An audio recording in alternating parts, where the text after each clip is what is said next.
What fool dares awaken me, the great Laharl? Together!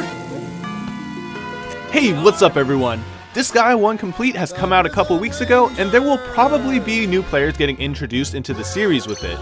Like many NIS titles, one of the biggest draws, at least for me, were the guest character appearances in a majority of its SRPG titles. In celebration of Disgaea 1 Complete's release, I'll cover the guest characters' origin stories in Disgaea 1. Longtime NIS and Disgaea fans will probably know all there is to know about them, but just in case you don't, or you're new to the series, these are some of the guest characters in Disgaea 1 and their stories.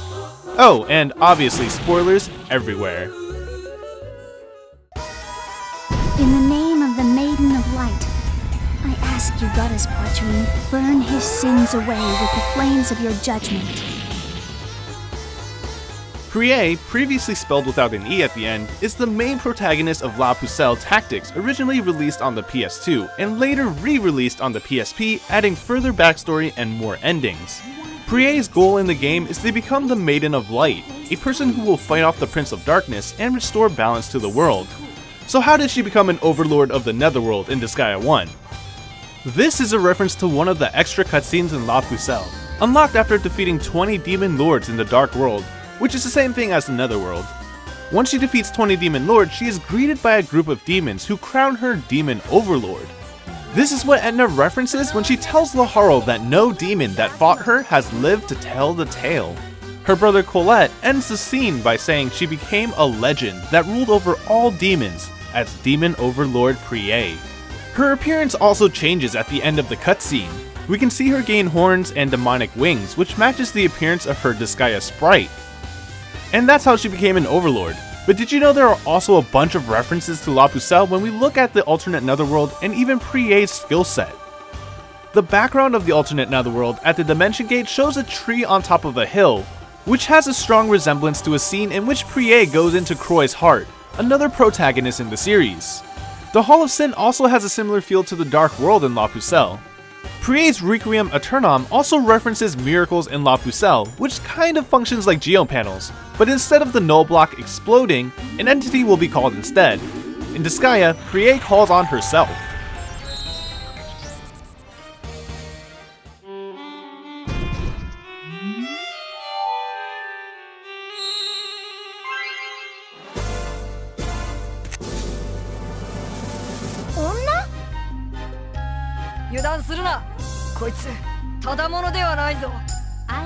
Marjolie is the antagonist of the game Rhapsody, a musical adventure. Despite being introduced as the most malevolent witch in the galaxy by Etna, Marjolie is actually an airhead and makes a lot of mistakes, which makes it seem like she's more evil than she is, such as turning a prince into stone instead of teleporting him to her castle. She is also very arrogant when it comes to her looks and gets easily angered when someone criticizes it, which her vassals usually do. They like to poke fun at her age mostly, as she goes through a lot of effort to look young. Etna also makes these comments about her to Laharl when they first meet. She even has her own theme song, Evil Queen, which talks about these qualities.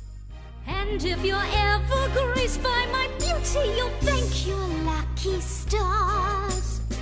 Marjolie also has quite a few references to her original game when we look at her equipment and her stage, Beauty of Evil. Each item equipped by Marjolie is a separate reference to her vassals and their primary character trait in Rhapsody. Gaol's Guts references Gaol, who is a very strong woman and often gets mistaken as a man due to her nature. Crodia's Beauty references Crodia, who is also narcissistic. Meow's Cat Ears references Meow, who tends to act like a cat. And Nyanko's Soul references Nyankos, the cat creatures that serve and fear Meow. The stats of the item also match the role of the vassal in question, such as Meow's Cat Ears giving Marjolie a lot of intelligence and SP since Meow was a mage. Her stage, Beauty of Evil, resembles her throne room in Rhapsody.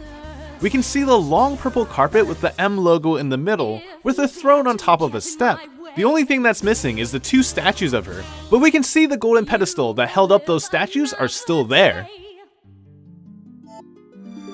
I'm always having to jump out and protect you. And who asked you to do that? You keep begging to protect me. I let you so you'd stop whining. Adell and Rozalin are the protagonists of the next flagship Disgaea title, Disgaea 2. There's really not much else to say about them, except they're one of those characters that have one of those trope relationships, where they don't explicitly say they're together, but everyone knows they're together. Despite having a rocky start, feelings between them do start to develop, and they even kiss at the end. This leads us to their guest appearances in Disgaea 1. They were actually added in the remakes and did not appear in the original Disgaea, Hour of Darkness, released for the PlayStation 2. They have no lines of their own, but the conversation between Edna and Laharl makes a few references to them in Disgaea 2. Edna wonders why she didn't sense Rosalin's aura when they fought Adell alone the first time. She thinks that Rozalin only appeared because Adell was defeated, which makes a lot of sense given that you just beat up someone Rozalin cares about.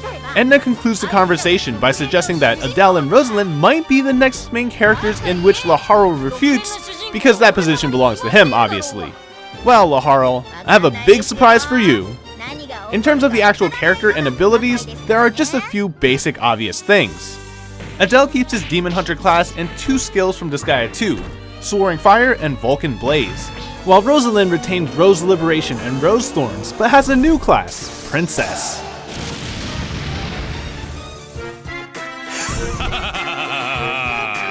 I'm a freaking overlord, you idiot! The strongest one in the entire cosmos! Zetta is one badass freaking overlord. Or so he says.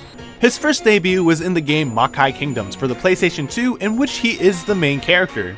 He was originally a humanoid character, but was forced to bind his soul to the Sacred Tome, a book that keeps a record of everything in his netherworld.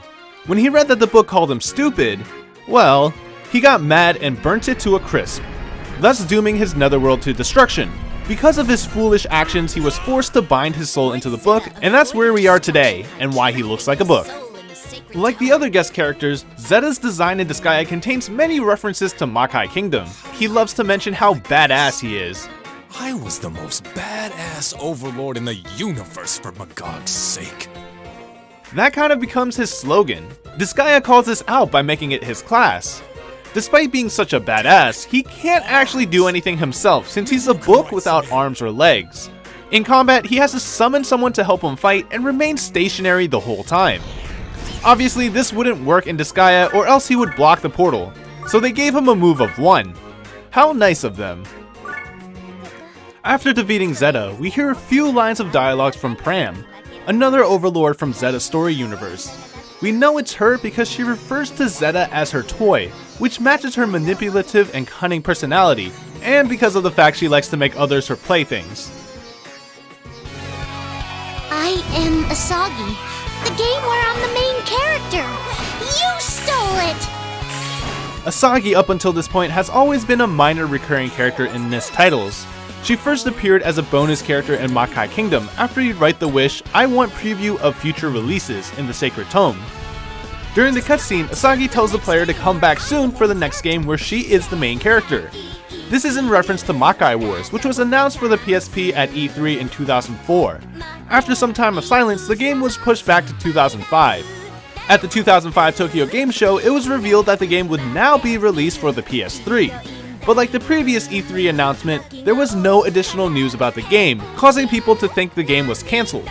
And this became a long-running gag in the series, as her appearances in NIS titles usually has to do with her trying to be the main character.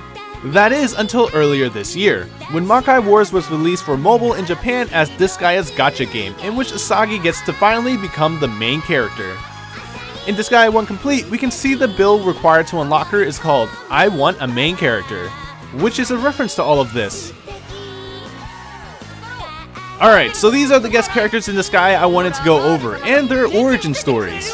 I hope you enjoyed it and learned something new about the characters you may not have known.